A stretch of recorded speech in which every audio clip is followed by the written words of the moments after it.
कौन कौन से वो शहर हैं जहां पर सीरियल अटैक हुआ। ईरान के हमादान शहर में ताबड़तोड़ हमले हुए।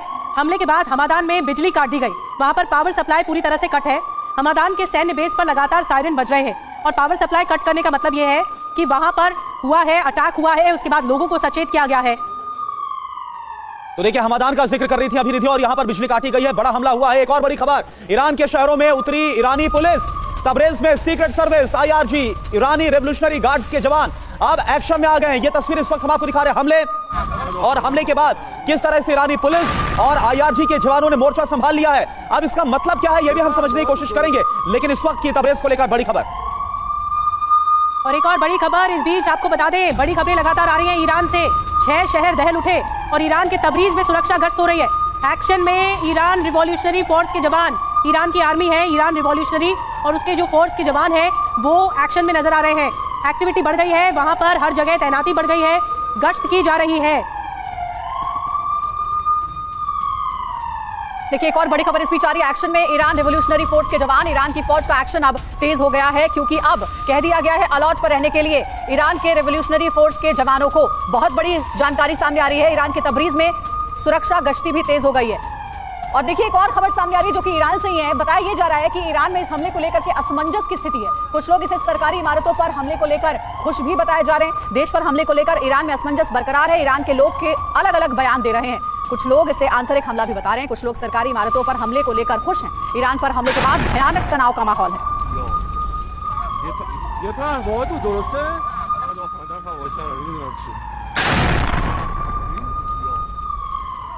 और भयानक तनाव का माहौल इस वक्त ईरान में है। आपको और खबरें बताते हैं कि ये जो जानी दुश्मनी है इजराइल और ईरान की, वो आखिर क्यों है और क्या इसके पीछे इजराइल का हाथ है, ये सवाल है। ईरान के साथ अमेरिका की तनातनी जग जाहिर है, ये सब जानते हैं। परमाणु कार्यक्रम को लेकर कई साल से तकरार रही है। अमेरिका बार बार लगाम लगाने की कोशिश करता है कि ईरान थम जाए, लेकिन ऐसा होता नहीं है। अमेरिका के साथ लगातार सपोर्टिव वे में इजराइल के साथ अमेरिका खड़ा हुआ है और इजराइल के साथ ये सैन्य अभ्यास भी होता रहता है। ईरान के परमाणु कार्यक्रम के विरोध में दोनों देश है। जो ईरान परमाणु कार्यक्रम आगे बढ़ा रहा है, इजराइल भी इसकी खिलाफत करता है और अमेरिका भी इसकी खिलाफत करता है, मुखालफत भी करता है, समय समय पे याद भी दिलाता है आप गलत कर रहे हैं। फिलिस्तीन भी इजराइल ईरान दुश्मनी की वजह हो सकता है और फिलिस्तीनी आतंकियों को ईरान का समर्थन रहा है। एक जंग की स्थिति रही है फिलिस्तीनी आतंकियों को लेकर, उनका समर्थन अमेरिका और इजराइल को अच्छा नहीं लगा। गल्फ में इजराइल के हस्तक्षेप के विरोध में ईरान है और ये भी एक बड़ी वजह हो सकती है। जो मिडिल ईस्ट की कंट्री है, तेल कारोबार पर भी इजराइल ईरान में मतभेद है। तो जो मतभेद है उसकी सुई लगातार इशारा कर रही है कि यह हमला इजराइल की तरफ से हो सकता है, लेकिन अभी भी ये हो सकता है वाली सिचुएशन में है, इसकी पुष्टि हुई नहीं है। एक बड़ी खबर आ रही है, मेरी सहयोगी अंजलि के पास में चलूंगी। बिल्कुल निधि, इजराइल ईरान की दुश्मनी पुरानी और इसलिए शक सबसे पहले इजराइल पर ही जा रहा है। हालांकि अभी भी कंफर्मेशन बाकी है। बार बार हम इसलिए कह रहे हैं क्योंकि अलग अलग एंगल्स पर बात कर रहे हैं। ईरान और अमेरिका लगातार एक दूसरे का दुश्मन रहा है, तो कहीं ना कहीं अमेरिका पर भी शक गहराता जा रहा है। मनीष हमारे सहयोगी हमारे साथ जुड़ गए। मनीष, अभी एक ब्रेकिंग न्यूज आई है जिसके बारे में हम लगातार अपने दर्शकों को बता रहे हैं कि ईरान में जो हमले हुए हैं उसे लेकर ईरान में असमंजस की स्थिति बरकरार है। कुछ लोग सरकारी इमारतों पर हुए हमले को लेकर खुश भी नजर आ रहे हैं, तो कुछ लोगों को यह समझ में नहीं आ रहा है कि हमला हुआ कैसे, आंतरिक हमला भी बता रहे हैं। इसके बारे में क्या जानकारी है?